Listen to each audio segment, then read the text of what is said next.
자, 이번에는 키워드 6 무역계약의 8대 기본 조건 살펴보시겠습니다. 먼저 63페이지 71번 보시면요. 71번.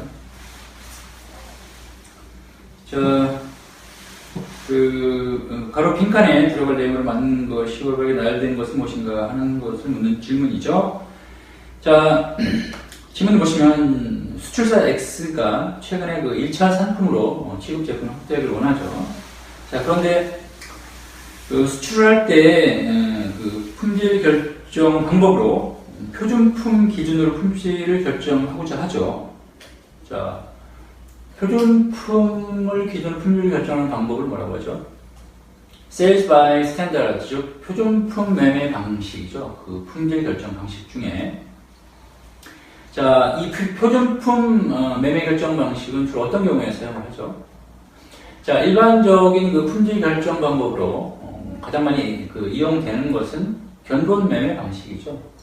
자, 그런데 실제로 견본을 이용할 수 없는 1차 상품, 즉 농산물이나 수산물, 광산물 등과 같은 그런 1차 상품에 주로 적용을 하는 그 품질 결정 방법이 바로 표준품 매매 방식이 되겠습니다. 자, 그런데 이 표준품 매매 방식은 크게 세 가지로 나눠질 수 있죠. 뭐죠? FAQ, GMQ, USQ죠. 자, FAQ는 뭐죠?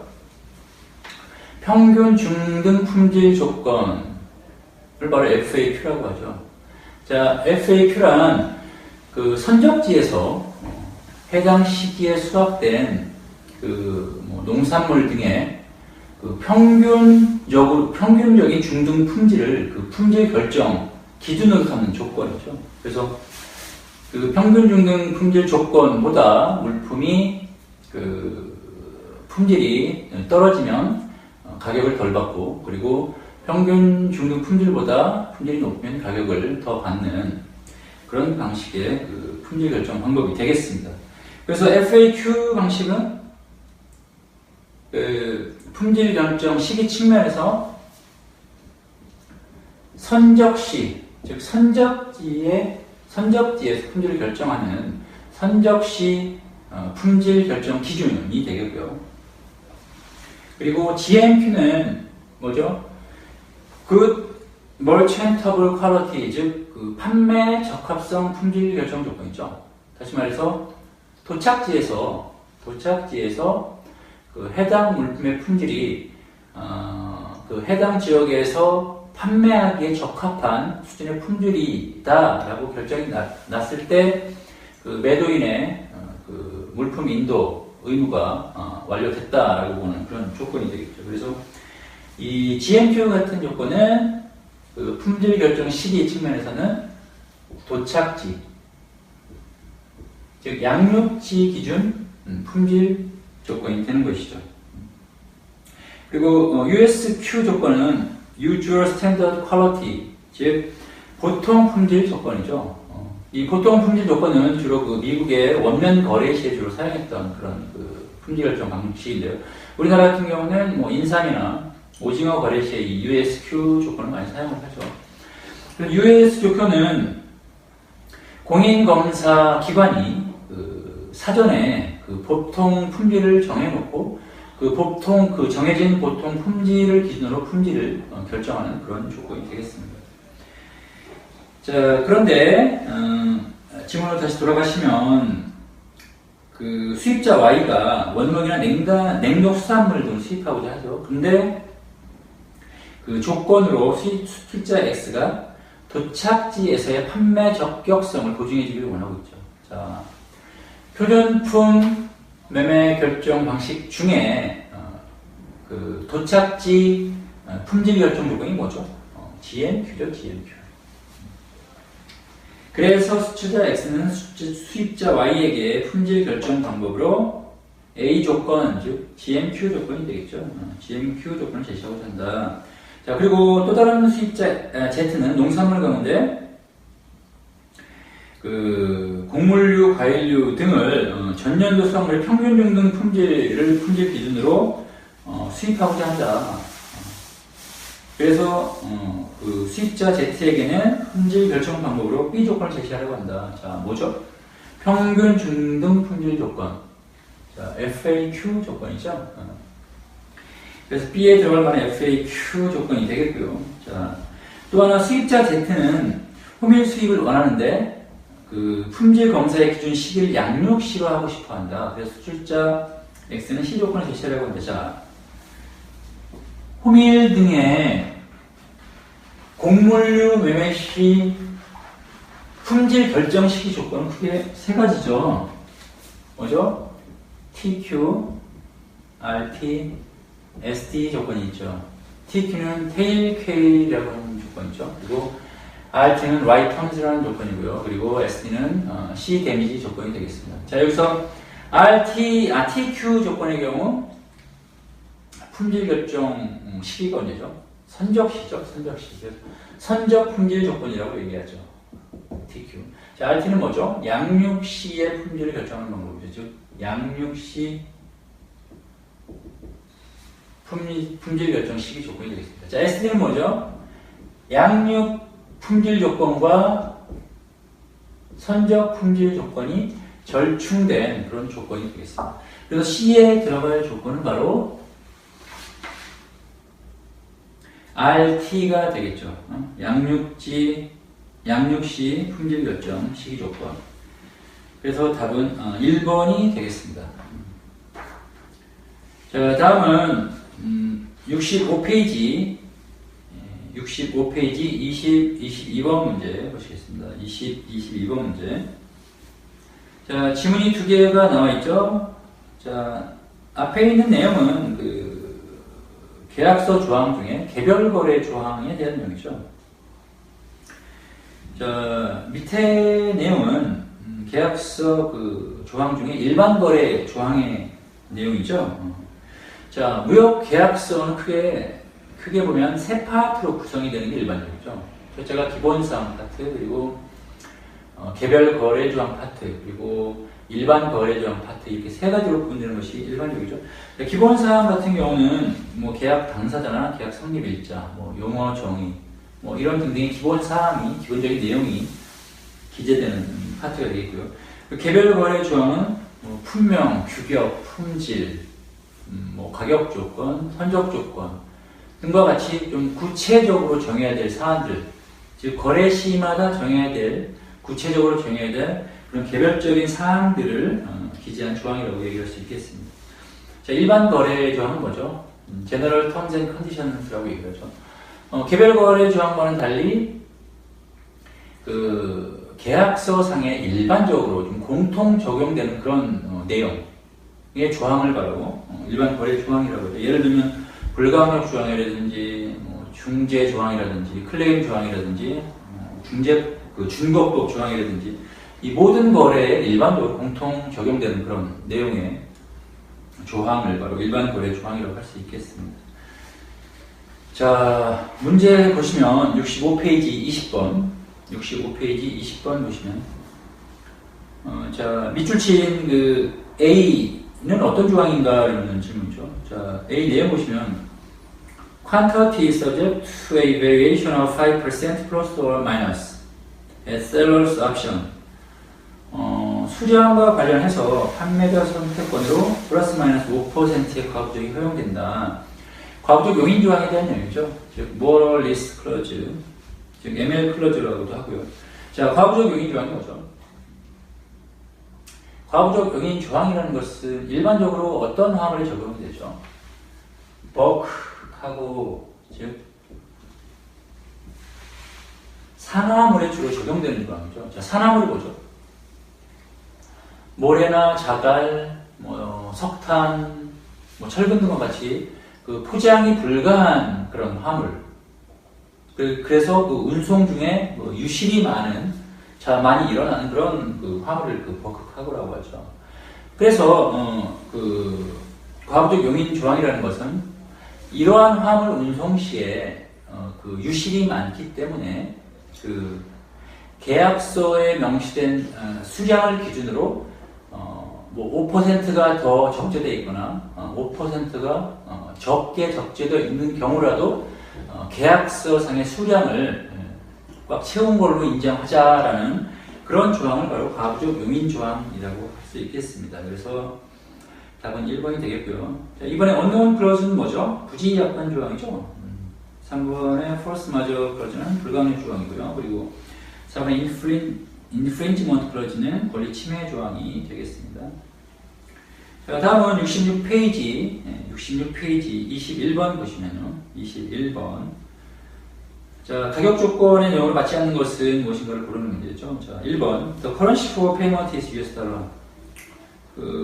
앞선 개별 거래 조항과 일반 거래 조항 내용을 보면 결제 통화는 미 달러죠. 그리고 2번. 총 금액에 운임, 유효까지의 해상 운임이 포함되지 않는다. 맞죠? 자, FOB 조건의 경우는 매도인의 비용 부담 기점이 언제죠? 바로 본선 적재 시기죠. 선적지에서요. 그래서 FOB 조건의 경우는 해상 운임의 경우 매도인의 부담이 아니라 매수인의 부담이죠. 따라서 매도인의 단가 책정에는 운임은 포함돼서는 안 되죠. 그래서 맞는 내용이 되겠고요. 자, 3번 보시면 가격 단가에는 뉴욕까지의 보험료가 포함된다. 자, 틀린 내용이죠. 왜죠? FOB는 매수인이든 매도인이든 양자 모두에게 보험 부보가 의무사항이 아니죠. 그래서 보험에 들 필요가 없는 것이죠. 그래서 매도인의 단가에 보험료가 포함되는 것은 어글 성설이 되겠죠. 그래서 3번은 include가 아니라 doesn't include가 되는 게 맞는 내용이 될 수 있고요. 그리고 3번이 틀린 내용이 되겠습니다. 그리고 4번도 같은 내용이고요. 자, 다음은 66페이지 22번 보실까요? 66페이지 22번. 자, 이번에는 신문 텀, 즉 선적 조건과 일치하지 않는 것은 무엇인가? 라는 질문이죠. 자, 1번 보시면 선화증권 발행일이 2015년 5월 16일인 경우에 매도인은 대금 결제를 거부당할 수 있다. 자, 여기서 선화증권 발행일이라는 건 선적일 결정의 기준일이 되죠. 자, 그런데 개별 거래 조항에서 보면 선적기일이 2015년 5월 15일까지인데 여기에서는 선화증권 발행일 즉 선적일이 2015년 5월 16일 늦죠. 다시 말해서 선적이 지연되는 것이죠. 자, 매도인 선적을 지연했을 경우에는 이 대금 결제가 거부될 수도 있죠. 그래서 맞는 내용이 되겠고요. 자, 2번 보시면 it doesn't constitute a breach of contract if the seller does not deliver the goods because of earthquakes. 지진으로 인해서 매도인이 물품을 인도하지 못했을 경우에 중대한 계약 위반이 아니다. 그렇죠. 여기서 지진 등의 자연재해는 뭐죠? 불가항력 조항이, 즉 불가항력 사유에 해당을 하죠. 그래서 불가항력 사유로 인해서 의무를 이행하지 못했을 경우에는 면책이 되죠. 그래서 본질적 위반 사항에 해당되지 않고요. 맞는 내용입니다. 그리고 3번 Transhipment is allowed for this transaction. 자, 환적이 허용되나요? 네, 허용이 되죠. 분할 환적에 대한 금지 조항이 없으면 분할이나 환적은 허용이 되는 것이죠. 자, 4번 보시면 the buyer can claim for damage if the seller delays the shipment because of strikes. 자, 스트라이크 파업으로 인해서 선적 지연 시에 매수인은 손해배상을 청구할 수 있나요?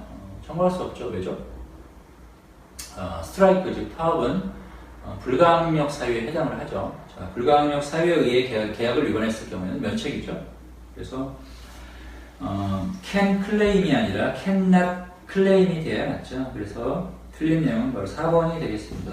그래서 답은 4번이고요. 자, 이번에는 키워드 7 인코텀즈 2010 파트가 되겠습니다. 먼저 81페이지 37번 보시면요. 81페이지 37번 지문상의 비용 항목을 고려해서 제시된 가격 조건 중 수입상 입장에서 최선의 가격 조건이 무엇인가 고르는 문제죠. 자, 지문상의 비용 항목을 고려해서 보기에 제시된 가격 조건을 보시면, 자, 1번 가격 조건은 EXW 조건이죠. 그리고 가격은 1,500달러가 제시됐죠. 자, EXW 조건은 어떤 조건이죠? 인코텀즈 조건 중에서 매도인의 최소 의무 부담 조건을 의미하죠.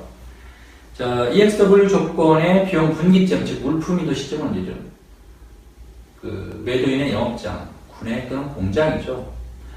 다시 말해서 EXW 조건 하에서 매도인이 가격 산정 시에 반영할 가격 비용 항목은 물품 가격 이외에는 없다고 보는 것이 타당한 것이죠. 따라서 EXW 조건에서의 가장 타당한 가격 조건은 10,000달러죠. 그런데 보기에는 1,500달러가 제시되었기 때문에 500달러가 추가 제시됐다고 볼 수 있죠. 따라서 이 조건은 수입상 입장에서는 좋은 가격 조건이 아니다라고 볼 수 있겠고요. 자, 이번 FOB 조건으로 11,500달러가 제시됐죠. 자, FOB 조건은 본선 인도 조건이죠. 다시 말해서 물품 인도 시점, 즉 비용 분기점이 선적 항에서의 물품 적재 시점이라는 거죠. 다시 말해서 FOB 조건에서 매도인이 부담해야 될 비용은 본선 적재 시까지의 비용만 부담하면 되는 것이죠. 따라서 매도인이 가격을 산정할 때 물품 인도 시점, 즉 비용 분기점까지 드는 비용만 반영을 하면 되겠죠. 따라서 주어진 비용 항목에서 물품 적재 시까지에 들 수 있는 비용 항목은 물품 가격과 제반 라이센싱 및 선적 비용이 되겠죠. 두 가지를 합치면 1,500달러죠. 자, 그런데 보기에는 FOB 조건으로 11,500달러가 제시가 되어 있죠. 따라서 적정 가격보다 1,000달러가 추가 제시된 가격이기 때문에 수입상이 그냥 좋은 가격이 아니죠. 자, 3번 보시면 CIF 조건으로 11,500달러가 제시되었죠. 자, CIF 조건은 FOB 조건과 반대로 본선 인도 조건이죠. 그래서 1차적으로 선적지에서 본선 적재 시까지의 비용을 CIF 조건에서는 매도인이 부담을 해야 되는 거죠. 자, 그런데 FOB 조건과는 달리 CIF 조건에서는 첫째, 해상 운임을 매도인이 부담하는 조건이죠. 또 한 가지, 최소 보험 부호 비용, 보험 비용도 매도인의 의무인 그런 조건이 바로 CIF 조건이죠. 그래서 CIF 조건에서 매도인의 가격 산정 시 반영될 비용 항목은 물품 가격하고 선적 비용, 그리고 거기에 더해서 해상 운임, 그리고 보험 부호 비용까지 매도인의 가격 산정 시에 반영이 돼야 되겠죠. 그래서 네 가지 항목을 더하면 12,000달러가 되죠. 다시 말해 CIF 조건 하에서는 12,000달러가 적정 가격인데 여기 보기에서는 11,500달러, 즉 500달러 적게 제시가 되어 있죠. 따라서 3번의 조건이 수입상 입장에서는 가장 좋은 조건이라고 볼 수가 있겠습니다. 자, 4번은 DDP 조건으로 13,500달러가 제시됐죠. 자, DDP 조건은 EXW 조건과는 달리 인코텀즈 조건 중에서 매도인의 최대 의무 부담 조건을 의미하죠. 그래서 DDP 조건의 경우에는 수입국에서의 수입 관세를 포함해서 목적지까지, 최종 목적지까지 운송 관련 비용 및 위험을 모두 매도인이 부담하는 조건이죠. 단, 최종 목적지에서 매수인에게 물품을 인도할 때 운반 수단으로부터 물품을 양화한 상태로 매수인에게 물품을 인도하나요? 아니죠. 그 최종 목적지에서 그 운송수단으로부터 물품을 양하하지 않은 상태로 그 매수인에게 물품을 인도하는 조건이죠. 따라서 DDP 조건에서는 양하 비용을 매도인이 부담할 이유가 없죠. 자, 그런데 그 4번의 보기에서는 DDP 조건으로 양하 비용까지 포함된 13,500달러가 제시가 되었죠. 자, 그런데 이 그 비용 항목 모두를 합친 금액에서 최소한 그 양하 비용과 수입 관세가 뭉뚱그려져서 제시가 되었기 때문에 양하 비용이 정확히 얼마인지는 산출할 수는 없지만 최소한 이 5가지 항목을 모두 더한 비용인 13,500달러보다는 1원이라도 적게 양하 비용이 제외된 비용으로 적게 제시된 그 가격이 제시되어야 적정하다고 볼 수 있는데 5가지가 모두 합쳐진 금액 13,500달러가 제시됐죠. 그래서 수입상 입장에서는 좋은 가격 조건이 아니다라고 볼 수가 있겠습니다. 그래서 정답은 3번이 되겠고요. 자, 82페이지 60번 보시겠습니다. 82페이지 60번. 자, 인코텀즈에서 연속 매매를 공식적으로 인정하지 않는 인코텀즈 규칙은 무엇인가를 묻는 질문이죠. 자, 연속 매매가 뭐죠? 연속 매매. 자, 1차적으로 국제 물품 매매는 매도인이 물품을 본선 적재해서 매수인에게 인도하게 되는 그런 형태죠. 자, 그런데, 매도인으로부터 그 물품을 인수한 원 매수인이 도착지에 도착하기 전인 운송 중에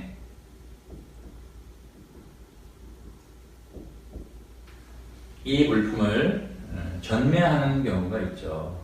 다시 말해서 이 원 매수인이 그 물품을 인수하기 전에, 즉 운송 중에 제2 매수인에게 물품을 매매할 수가 있는 거죠. 또 이 제2 매수인은 또 이 운송 중에 도착지에 도착하기 전에 제3 매수인에게 매매를 할 수 있고요. 또 제3 매수인은 이 운송 중에 제3 매수인에게 또 운송을 할 수가 있는 거죠. 이와 같이 물품 도착지에 도착하기 전에 운송 중에 물품 매매가 연속으로 이루어지는 것, 이거를 연속 매매라고 하죠. 자, 그런데 조달이 뭐냐? 자, 최초 매도인이 매수인에게 물품을 매매할 때는 매도인이 물품을 본선에 선적해서 매매를 하죠. 자, 그런데 이 연속 매매는 어떻게? 운송 중에 전매되는 거기 때문에 이미 선적된, 즉 선적될 필요 없이 이미 선적된 물품을 매매하는 거죠. 자, 이렇게 이미 선적된 물품을 매매하는 경우 이 선적과 구별하기 위해서 조달이라고 말하는 것이죠. 조달. 다시 말해서 운송 중에 전매되는 연속 매매의 경우에 선적된 물품을 매매하는 게 아니라 바로 물품을 조달해서 매매를 한다라는 개념이 성립이 되는 거죠. 이렇게 이해하시면 되고요. 자, 문제 보시면 인코텀즈 조건 중에서 연속 매매를 공식적으로 인정하지 않는 규칙은 해상 운송 전용 규칙이죠. 해상 운송 전용 규칙에는 뭐가 있죠? FAS 그리고 FOB, CFR, CIF 규칙이 있죠. 자, 이 4가지 해상운송 전용 규칙에서는 연속 매매를 인정하고 있지 않습니다. 이 점 기억하시고요. 그래서 답은 해상운송 전용 규칙이 아닌 FCA 규칙이죠. 자, 그래서 답은 3번이 되겠습니다. 자, 이번에는 키워드 A, CISG 파트 보시겠습니다. 먼저 101페이지 66번 보시면요. 66번. 계약 위반에 대한 권리 구제 방법에 대한 내용이죠. 자, 계약 위반에 대한 권리 구제 수단은 크게 세 가지가 있죠. 뭐죠? 계약 이행 청구권,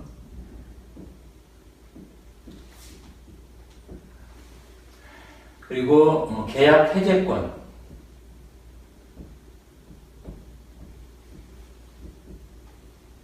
그리고 손해배상 청구권이죠.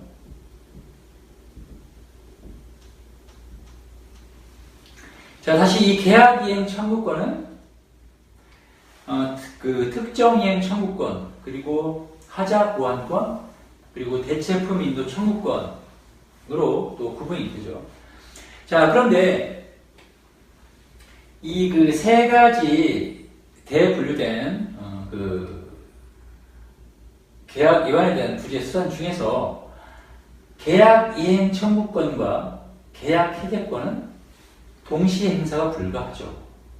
자, 그런데 이 두 가지 중 하나와 손해배상 청구권은 동시에 행사가 가능하죠. 다시 말해 손해배상 청구권의 경우는 다른 어떤 계약 위반에 대한 구제 수단과 더불어 동시에 행사가 가능한 그 구제 수단이다라고 그 기억하시면 되겠고요. 자, 여기에 하나 더 알아둬야 될 게 추가 이행기간 지정권이 있죠. 자, 추가 이행기간 지정권은 뭐죠? 자, 계약 위반으로 인해서 계약 이행 청구권을 행사할 경우에 이 계약 이행을 위해서는 그 추가적인 기간이 필요하죠. 바로 그 기간을 설정할 수 있는 권리를 갖다 바로 추가 이행 기간 설정권이라고 하죠. 그래서 이 추가 이행 설정권은 그 자체로는 의미가 없고 계약 이행 청구권과 그 동시에 사용될 때 의미가 있는 어떤 보조적인 구제 수단이라고 보시면 되겠습니다. 자, 그래서 그 권리구제 방법 중에서 다른 권리의 행사와 양립하여 행사할 수 있는 구제 방법은 2번 손해배상 청구권이 되겠죠. 그래서 답은 2번이고요. 자, 다음 103페이지 19번 보시면 103페이지 19번 CISG 권리 구제 방법에 관한 문제죠. 자, 그 CISG에 규정된 권리 구제 방법과 관련해서 틀린 내용은 뭔가 하는 문제가 되겠습니다. 자, 1번 보시면 1번은 대체품 인도 청구권에 대한 내용이죠. 그리고 2번 보시면 The buyer may require to repair the goods only when non-conformity constitutes a fundamental breach of contract. 매수인은 그 불일치 사항이 본질적 계약 위반에 해당할 경우에만 하자 보완을 청구할 수 있다. 틀린 내용이죠. 이 하자 보완권은 본질적인 계약 위반 여부와 상관없이 행사 가능하죠. 그래서 2번의 내용이 틀린 내용이 되겠고요. 자, 3번은 계약 해제권과 관련된 내용이죠. 그리고 4번은 손해배상 청구권 관련 내용이 되겠습니다. 그래서 정답은 2번이 되겠죠. 다음은 106페이지 66번 보시겠습니다. 66번. 자, CISG가 적용될 경우에 계약 성립에 관한 내용으로 옳지 않은 것은 뭘까요? 자, 사례를 보시면 2017년 4월 1일에 ABC사가 XYG사에 청약을 했죠. 근데 청약이 확정 청약을 했죠. 다시 말해서 그 문구 중에 청약 문구 중에 This offer is binding and effective until April 15th, 2017. 여기서 effective until April 15th, 2017. 이건 청약 유효 기간을 나타내는 문구죠. 다시 말해서 이런 청약 유효 기간이 적시에 있는 경우에 청약은 확정 청약이죠. 그래서 확정 청약을 한 거죠. 그래서 피청약자인 XY 지사가 승낙 여부 판단을 위해서 시장 조사를 하고 있었고요. 그런데 그 와중에 4월 10일, 즉 청약자가 제시한 청약 유효 기간이 만료되기 전인 4월 15일인가 전인 4월 10날에 ABC사가 청약을 철회했죠. 그런데 그럼에도 불구하고 그 피청약자인 XYG사는 4월 12일, 즉 청약 유효 기간이 지나지 경과하지 않은 시점인 4월 12일에 청약을 승낙을 한 거죠. 자, 이 경우에 계약 성립과 관련해서 어떻게 결론 내려야 되는가 하는 문제인데, 결론적으로 뭐죠? 그 계약은 2017년 4월 12일에 체결된 거죠. 자, 왜 그럴까요? 자, 비엔나 협약에 따르면 원칙적으로 그 청약 상대방, 즉 피청약자가 청약을 수령한 후라 할지라도 그 피청약자가 승낙하지 않은 경우, 즉 승낙 이전에는 그 청약자가 청약을 철회할 수 있죠. 자, 여기에서 청약을 철회한 시점이 4월 10일이고요. 그리고 청약 그 피청약자가 승낙한 일자가 4월 12일이죠. 그래서 승낙 이전에, 피청약자의 승낙 이전에 철회가 됐죠. 그렇기 때문에 이 조건에 의거하면 이 청약은 철회됐어야 하죠.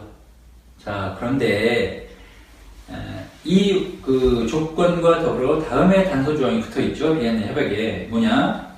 단 해당 청약의 유효 기간, 즉 청약 유효 기간을 둔 경우에는 그 유효 기간 중에는 해당 청약을 취소할 수 없다라고 보시면 되죠. 자, 그래서 철회 시점이 승낙 시점보다 앞서긴 했지만, 자, 이 청약은 청약 유효 기간이 설정되어 있는 확정 청약이기 때문에 이 청약 유효 기간 중에는 청약 그 철회 자체가 불가한 것이죠. 그래서 결론적으로 그 청약 유효 기간 중에 승낙 통보를 했기 때문에 계약이 그 승낙 시점인 17년 4월 12일에 체결되었다라고 보는 게 타당하다고 볼 수 있겠습니다.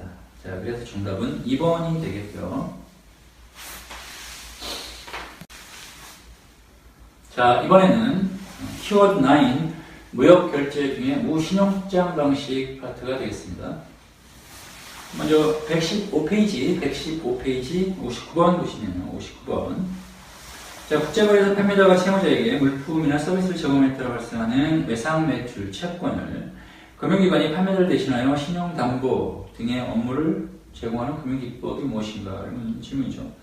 자, 이 질문은 본질적으로 그 문제의 내용이 그 포페이팅 방식에 해당하느냐, 팩토링 방식에 해당하느냐를 묻는 그런 질문이 되겠습니다. 자, 그 포페이팅과 팩토링의 가장 큰 차이점이 뭐죠? 그 포페이팅과 팩토링이 제공하는 각각의 금융 서비스 제공의 조건이 뭐냐 하는 거죠.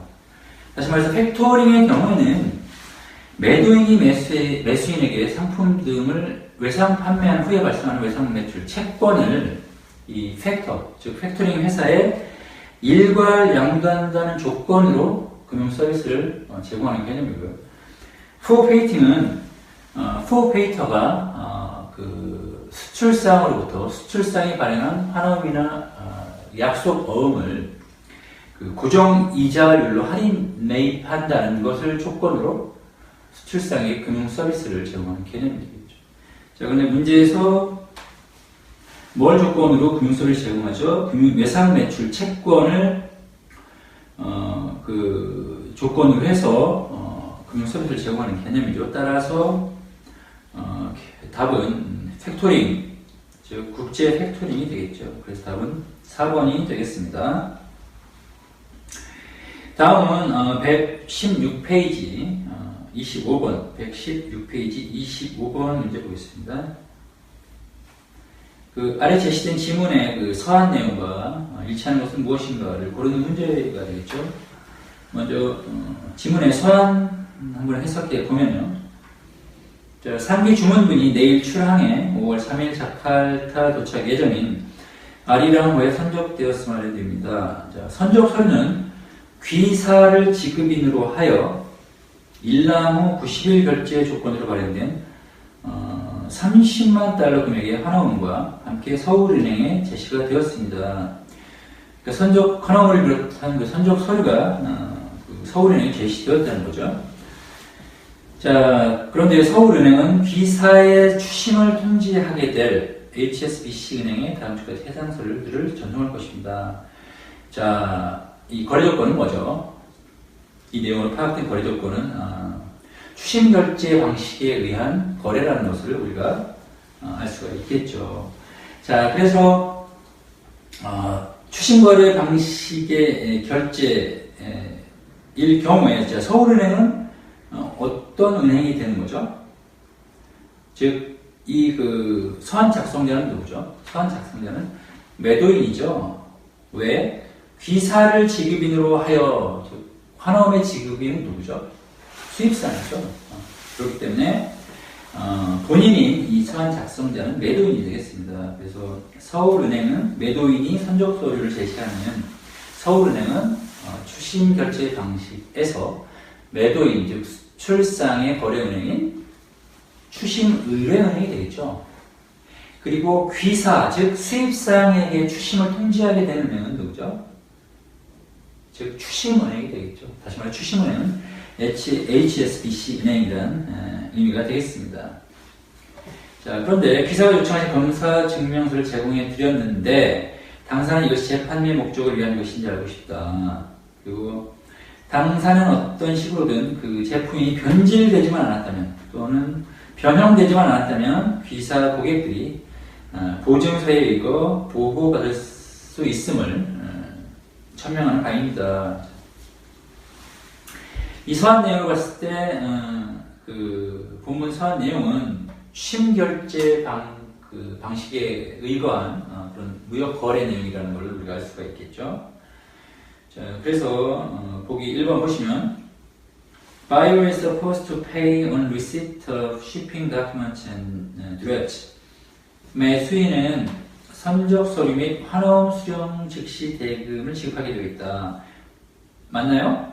틀린 내용이죠. 자, 그 서한에서 보면 일남 후 30일 결제 조건에 기한부 환원을 발행한다고 되어 있죠. 그 direct drawn on you for USD 30만 at 90 days after sight라고 되어 있죠.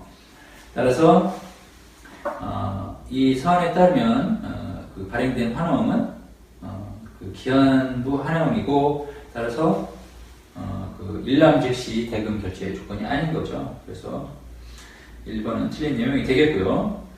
3번 보시면 sold buyers are covered through though the goods are modified to some extent.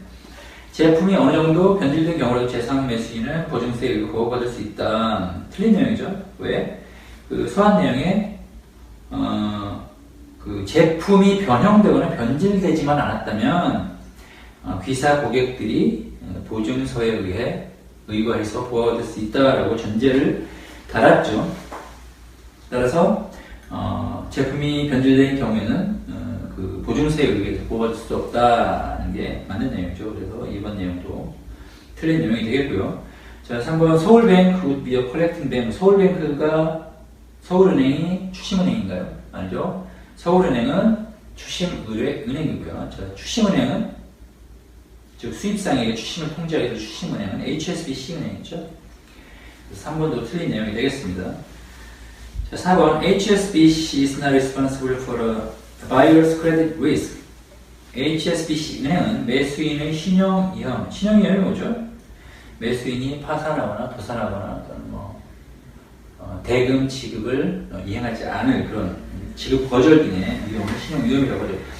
신용 위험에 대해 책임지지 않는다. 그렇죠. 추심결제 방식 거래에서는 신용장 방식과는 확연히 다른 것이 은행의 지급 합약 없이 수출입 당사자 간의 신용에 의해서 거래가 이루어지고 결제가 이루어지는 것이죠. 따라서 그 본문에서 HSBC 은행이 그 수입상의 거래 은행인 추심은행이긴 하지만은 그 추심 결제 방식이기 때문에 그 수입상의 거래 은행인 추심은행은 수입상의 신용위험에 대해서 책임을 지지 않는 것이죠. 그래서 4번의 내용은 맞는 내용이 되겠습니다. 정답은 4번이고요. 자, 다음은 120페이지 25번 보시겠습니다. 120페이지 25번. 그 밑줄 친 환원 관련해서 틀린 내용은 무엇이냐 것을 고르는 문제죠. 자, 보기 1번 보시면 another name for this is draft. 그렇죠. 환원을 draft라고도 하고요. bill of exchange라고도 하죠. 자, 2번 Joy의 상남 인터내셔널. Joy가 뭐죠? 지급이죠. 환원 지급. 환원 지급이는 일반적으로 수입상이죠. 특히 추심 방식의 경우 환원 지급에는 수입상이고요. 신용장 방식의 경우에는 원칙적으로 개설은행이 되죠. 개설은행. 그래서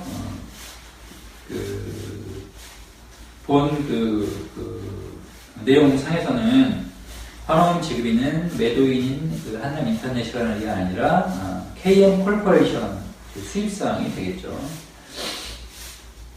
자, 다음 3번 보시면 Pay is normally seller's bank if bill of exchange is discounted. 그 환원이 할인된 경우 수취인은 일반적으로 매도인의 거래은행이다.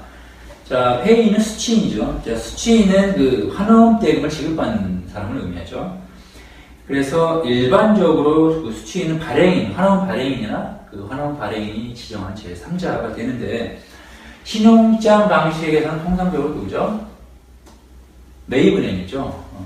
그 할인 매입을 행한 매입은행이고, 추심 방식에서는 일반적으로 페이 수취인은 수출상이 되겠죠. 그런데 이 경우 그 환원이 그 할인 매입되었기 때문에 그 수취인은 그 할인 매입을 행한 수출상의 거래은행이 되겠죠. 그래서 3번 맞는 내용이 되겠고요. 4번 This is a negotiable instrument. 그렇죠. 환원은 유통 가능한 그리고 매입 가능한 그런 증서죠. 맞습니다. 그래서 틀린 내용은 2번. 그래서 답은 2번이 되겠고요. 자, 이번에는 키워드 10 무역 결제 중에 화환 신용장 파트 보시겠습니다. 먼저 142페이지 5번 가시면 5번. 자, 아래 지문에 설명된 그 무역금융의 유형이 뭔가를 묻는 질문이죠. 자, 지문 보시면 신용장 수익자와 매입은행 간 약정 협약. 그 약정 협약에 의해 매입은행은 확인이 허용되지 않을 경우 신용장 매입 의무를 지게 된다. 이를 위해서 해당 신용장은 매입은행이 그 holder in due course, 즉 비수권 확약권을 확보할 수 있도록 그 자체로 매입 또는 지급 가능해야 한다. 자, 무엇에 대한 내용이죠? silent confirmation, 즉 비수권 확약에 대한 내용이죠. 자, 비수권 확약이 뭐죠? 먼저 수권 확약에 대해서 말씀을 드리면, 수권 확약이라는 것은 그 신용장 개설 은행의 수권 요청에 의해서 어떤 은행이 신용장에 대해서 확인을 추구하는 거죠. 이때 그 신용장 개설 은행의 수권 요청에 의해서 신용장에 확인을 추가해주는 은행을 뭐라고 하죠? 확인은행이라고 하죠. 자, 근데 반대로 silent confirmation, 즉 비수권 확약은 신용장 개설 은행의 그 수권 요청 없이 어떤 은행이 신용장에 대해서 확약을 추가해주는 경우를 말하죠. 자, 이때 어떤 은행이 그 신용장 개설 은행의 요청이 없는데도 신용장에 확약 또는 확인을 추가해 준다면 누구의 요청에 의해서 그 확인 확약을 추가해 줄까요? 바로 신용장 수익자, 즉 수출상의 요청이죠. 자, 그래서 그 비수권 확약이라는 것은 신용장 개설은행의 수권 요청 없이 신용장 수익자와 그 비수권 확약을 행하는 은행 간의 합의에 의해서 확인을 추가하는 경우를 의미한다고 보시면 될 것 같습니다. 그래서 답은 1번 Silent Confirmation이 되겠고요. 다음은 144페이지 75번 보시겠습니다. 75번. 자, 신용장 문구에 available with XYZ Bank by acceptance 인 경우를 무엇이라는가? 자, 이러한 그 문구가 기재되는 신용장이 무엇인가를 묻는 질문이 되겠죠. 인수에 의해서, 즉 어업 인수에 의해 그 XYG 뱅크에서 사용 가능한 신용장이라는 거죠. 다시 말해서 이 신용장은 어음 인수에 의거한 기한부 신용장이라는 의미가 되겠죠. 자, 기한부 신용장은 어떻게 구성이 되죠? 자, 기한부 신용장은 크게 shippers 유산스와 bankers 유산스로 구성이 되죠. 자, bankers 유산스는 다시 domestic bankers 유산스와 overseas bankers 유산스로 구성이 되는 거죠. 자, 이 세 가지를 구분하는 그 기준은 뭘까요? 신용공여 주체가 누구냐 하는 거죠. 신용공여 주체. 다시 말해 기한부 환원은 수입상으로 하여금 물품 인도 후에 일정 기간이 지난 후에 그 물품 대금을 결제하도록 하는 거죠. 즉 다시 말해서 물품을 외상으로 제공하는 거나 마찬가지인 거죠. 자, 그렇다면 그 외상 기간 동안에 이자를 지급해야 되는데 그 이자를 지급하는 기한부 신용장에서 그 이자를 지급하는 주체가 누구냐, 즉 신용공여 주체가 누구냐에 따라서 이 세 가지를 구분할 수 있겠습니다. 그래서 shippers 유산스의 경우에는 신용공여 주체가 shipper, 즉 수출상 매도인이 되겠죠. 자, 반면 bankers 유산스는 그 신용공여 주체가 은행이 되겠죠. 자, 그런데 domestic bankers 유산스의 경우에는 domestic은 수입국을 얘기하죠. overseas는 수입국 이외의 해외를 의미하고요. 자, 그렇다면 domestic bankers 유산스의 신용공여 주체는 신용장 개설 은행이 되고요. 자, overseas bankers 유산스의 신용공여 주체, 즉 이자 부담 주체는 이 신용장 개설 은행의 해외 환거래 은행이 되는 거죠. 자, 그래서 보기 보시면 shippers 유산스 신용공여 주체가 은행이 아니라 shipper죠. 해당 사항이 아예 없죠. 자, 2번 domestic bankers 유산스다. 즉 국내 은행 인수 신용장이다. 자, 여기 그 신용공여 주체가 되는 은행, 즉 XYZ 뱅크가 수입국 은행인가요? 아니죠. 수출국 소재 은행이죠. 따라서 domestic bankers 유산스는 해당이 없고요. 자, 3번 overseas bankers 유산스가 되겠죠. 해외은행 인수 신용장. 다시 말해서 overseas는 그 수입국 기준에서 해외를 얘기하는 거라고 말씀을 드렸죠. 그래서 XYZ 뱅크는 수출국이기 때문에 수입국 입장에서 해외 은행이 되겠죠. 그래서 그 신용장 문구에 available with XYZ bank by acceptance로 기재되는 경우의 신용장은 바로 overseas bankers 유산스, 즉 해외은행 인수 신용장이다 라고 보시면 되겠습니다. 자, 그래서 답은 3번이 되겠죠.